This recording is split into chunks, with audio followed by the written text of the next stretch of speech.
د خوښۍ ځای ده. موږ د هغه اعدادو په هکله چې تغیر منونکي توري لري پوه شو.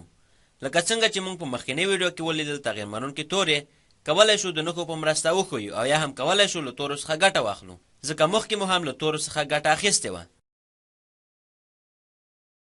دغه x y z a b توري دي. ډیری وخت موږ له لاتین تورو څخه ګټه اخلو، مګر دا هم کولی شو له هرې نښې څخه ګټه واخلو. دغه شاید په بیل ډول وي. تاسو کولی شئ له هر یو څخه ګټه واخلئ، مګر له دغو ټولو څخه ډیره ګټه په الجبر کې او په ټولو ریاضیاتو کې د x توري څخه ګټه اخیستل کیږي. په داسې حال کې چې له دغو ټولو څخه یو ډول ګټه اخیستل کیږي، مګر له x څخه ګټه اخیستل ډیر زیات دي. مګر دغه لیک شانته ستونزه رامنځته کوي. ستونزه دا ده چې د x شکل د ضرب له نښې سره یو ډول ده، او یا هم کله چې په حساب کې غواړو له هغه څخه ګټه پورته کړو، نو په حساب کې که وغواړو 2 ضرب د 3 ولیکم، لیکو چې 2 ضرب د 3. مګر کله چې غواړو په ریاضي پوښتنو کې له تورو څخه ګټه واخلو، شاید داسې وي چې 2 ضرب د x ولیکو او په هغه کې د ضرب له نښې څخه ګټه اخلو، نو 2 ضرب د x کیږي. د ضرب نښه او x توری دواړه سره یو ډول دي. که د هغه په لیکلو کې پام ونه کړو، نو په داسې حالت کې به موږ ته ستونزه پیښوي چې آیا دغه 2x ده او که 2 ضرب د x. دلته څه شتون لري؟ ځکه دغه ډیر مبهمه ده. دغه یو چې دلته ده ډیر مبهم او ستونزمن ده. د دغه په واسطه کله ناکله تېروتنه هم کیږي. موږ دلته پام کړی چې باید د ضرب له نښې څخه ګټه پورته نه کړو. کله چې الجبري عبارتونه کاروو، د ضرب د نښو پر ځای بله لاره په مخ کې نیسو. 2 ضرب د x پر ځای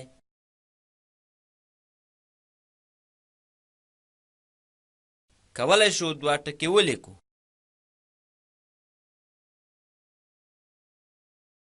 دغه ټکی غواړم روښانه کړم چې د اشاریه نښه نه ده. دغه لیک شانته پورته لیکل شوی.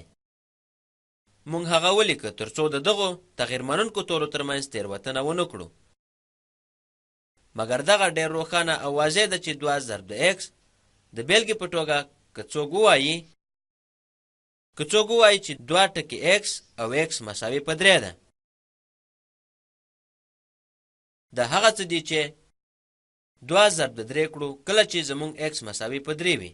بله لاره د لیکلو لپاره دا ده چې کولی شو 2 ولیکو او وروسته x د لیندۍ دننه ولیکو، او یا هم ترڅنګ دغه هم 2 ضرب د x په مفهوم ده.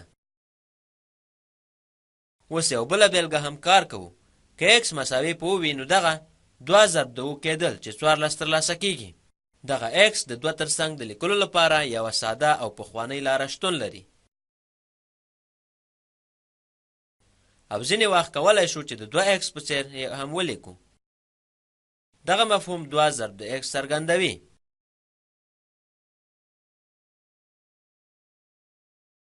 ښه، په دغه لاره کې موږ له ستونزې سره مخامخ کیږو. د 2 ضرب د 3 پر ځای دلته لیکو 2 3. ښه، دغه په څیر د 23 به وي. د 2 ضرب د 3 مفهوم نه څرګندوي. دا ځکه چې موږ دغه کار نه ده کړی. مګر دلته کله چې موږ له تورو څخه ګټه واخلو، دغه روښانه ده دغه د عدد برخه ده. دغه په مفهوم د 21 نامعلومه څیز نه ده. ضرب د 2 ضرب د x په معنا ده. نو دغه ټول عبارتونه یو ډول دي. 2 ضرب د x 2 ضرب د x 2 ضرب د x. نو دغه په ګټه اخیستو سره راځئ څو نورې بیلګې هم کار وکړو. څو بیلګې د تمرین لپاره، او دغه تاسو وروستي تمرینونه ته چمتو کوي او هلته به د تمرین کولو لپاره ډېر چمتو یاست. که ووایو چې لاس من د 3 وای څه ده، دغه مساوي په څو کېږي؟ که وای مساوي په 2 وي. هر کله چې تاسو وای ولید، د هغه پر ځای 2 ور زیات کړئ، ځکه وای مساوي په 2 ده. ښه، دلته ګورو چې وای مساوي په 2 ده، او دغه زموږ عبارت کېږي لاس من د 3 ضرب د 2.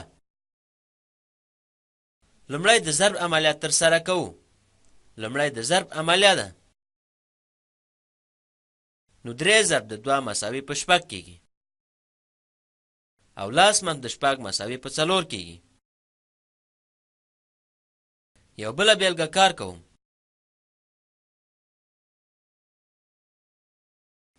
دلته OX منفي 4 لرو.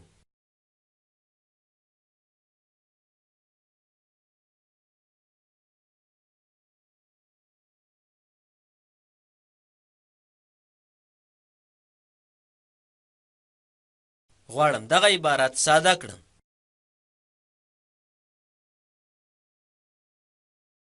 نو کله چې x مساوي په 3 او هر ځای چې مونږ x وینو پر ځای 3 ږدو، دغه زمونږ عبارت او ضرب د 3 کېږي.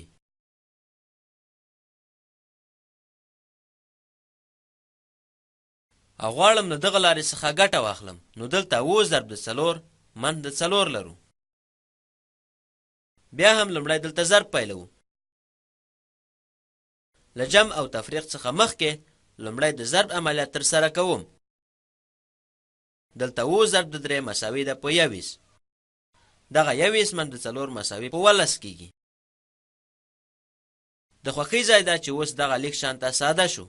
له تاسو څخه غواړم له دغه تمرین څخه ګټه واخلئ. دغه ستاسو د تمرین د ځواب کولو لپاره به ډېر ګټور وي.